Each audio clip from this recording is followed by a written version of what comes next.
Praise the lord. Good morning అండి. అందరూ బాగున్నారా? ఎలా ఉన్నారు మీ కుటుంబ సభ్యులు? ఈ యొక్క వాగ్దానం ఉన్న వెంటనే దయచేసి ఇతనికి షేర్ చేయండి. దేవుడు మీకు తోడుగాక. రెండు కలిసి దేవుడు వాగ్దానం చూద్దాం. కీర్తనలు 9వ కీర్తన 10. యెహోవా నిన్ను ఆశ్రయించు వారిని నువ్వు విడిచిపెట్టు కావు. కాబట్టి దేవుడు ఒక అద్భుతమైన వాగ్దానం మనకి ఇచ్చాడు. కంటే ఉదయకాలన ఈ లోకంలోకాల రాజకీయ నాయకుడి దగ్గరికి వెళ్ళామనుకోండి, ఒకరోజు వాళ్ళు చేస్తానంటారు, చేయరు. ఒకవేళ మీరు బంధువుల దగ్గరికి వెళ్ళారనుకోండి, వాళ్ళు ఇస్తానంటారు, ఈరు.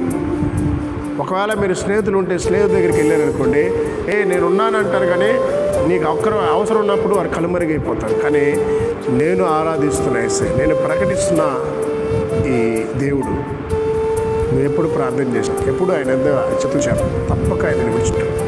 సహాయం. ముఖ్యంగా ఈ స్కూల్ సీజన్ స్టార్ట్ అయింది. చాలామంది తల్లిదండ్రులు పిల్లలకి స్కూల్ ఫీజు వెళ్ళాలి, బుక్స్ కొనాలి. చాలామందికి బరువు, కొంతమంది కట్టే స్థితి ఉంటుంది, కొంతమందికి ఉండదు. అయితే దేవుని నువ్వు ఆశ్రయించగలిగితే ఆయన అద్భుతంగా సహాయం చేస్తాడు. నీ బిడ్డల్ని చక్కగా చదివిపిస్తాడు, బిడ్డలకు కావాల్సిన అవసరం తీరుస్తాడు. నువ్వు అపనమ్మకంతో ప్రార్థించద్దు, మోకాళ్ళు వేసి కన్నీటితో ప్రార్థించి, ప్రభువా నా బిడ్డకి స్కూల్ ఫీజు కట్టాలి, బుక్స్ కొనాలి, యూనిఫామ్, అప్పుడే దేవుడు సహాయం చేస్తాడు. నా జీవితంలో కొన్ని వారంలో జరిగింది.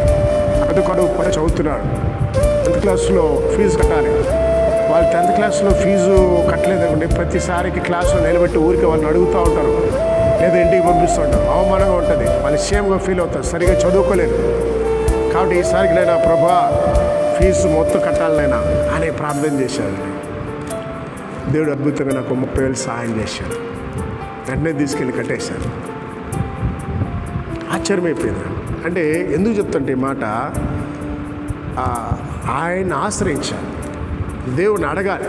మన అక్కడ చెప్తే ఆయన తీరుస్తాడు. కాబట్టి ఉదయకాలం మీరు ఒకరు ఆర్థిక ఇబ్బందులు ఉన్నారా, అనారోగ్యంతో ఉన్నారా, కుటుంబ సమస్యలు ఉన్నారా, దేవుడు తప్పకుండా సహాయం చేస్తాడు. భయపడక ప్రార్థన చేద్దాం.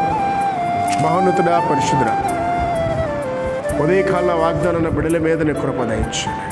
అయ్యా, ఎవరైతే స్కూల్కి వెళ్తున్నారో పిల్లలకి తోడున్నాయి, అయినా వ్యాన్లో వెళ్తున్న వారిని కాపుదలుగా ఉంచాను. ఎవరైతే నా ప్రభా ఎదుగున నన్ను అనాథ పిల్లలు వారికి సహాయం చేయండి. అయా, విడిపోయిన భార్య భర్తలు జతపరచండి. సమాధానం లేని వారికి సమాధానం దయచండి. ఎవరి బిడ్డలు రక్షించుకోండి నా ప్రభా. ప్రతి దైవసేవకుని కుటుంబాన్ని కాపాడినాయి. ఈ దినమునైనా ప్రత్యేకించిన తండ్రి, ఎవరైతే నా ప్రభా తల్లిదండ్రులు పోగొట్టుకున్నారో వారికి ఆదరణ దయచండి. వాగ్దానం వింటున్నా నా ప్రభా, గుండె చెదిరి బాధల్లో ఉన్న వారికి, భర్తలు పోగొట్టిన వారికి సహాయం చేయండి. ముఖ్యంగా నైనా అప్పులు ఊబులు వారికి సహాయం చేయండి. ఈరోజు పుట్టినరోజు వివాహం జరుగుతున్న బిడ్డలు దీవించు. యేసులో ప్రార్థిస్తున్నాం తండ్రి, ఆమేన్.